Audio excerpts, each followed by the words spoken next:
So here's the carbon target for Cumbria, and it says option 3 because we put together a whole load of different options with different levels of ambition in them. But the one that was selected was the one that and it's quite hard to be exact about this, but it's the one that we deemed to be the minimum you could get away with, that would be 1.5 degrees compatible. And we did this target that way around. We didn't say, oh, well, what do we think is realistic first? We first of all looked at what does the science say needs to happen.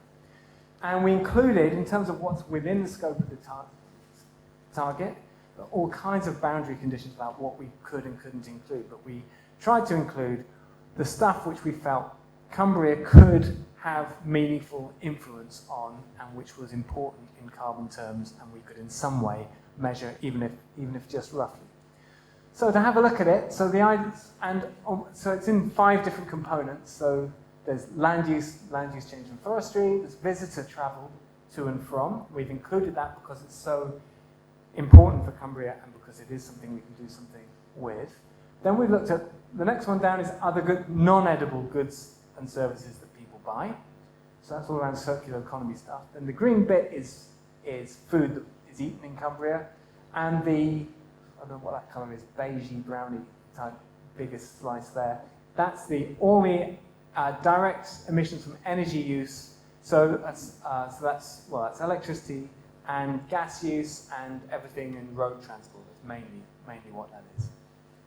And we put them all on trajectories that were science-based. And when you add in, and for the land use change, the trajectory there was based on what was thought to be possible given the land that we've got. And when you add all those together, you get this kind of coincidence that it happens to be 2037 that comes to net zero.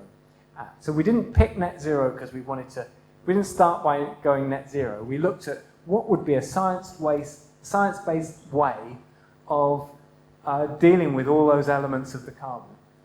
And when we did that, 2037 was the number that came out. And it's pretty, it is ambitious. It requires a lot of change, And for some of that change will probably only be possible with some support from government as well.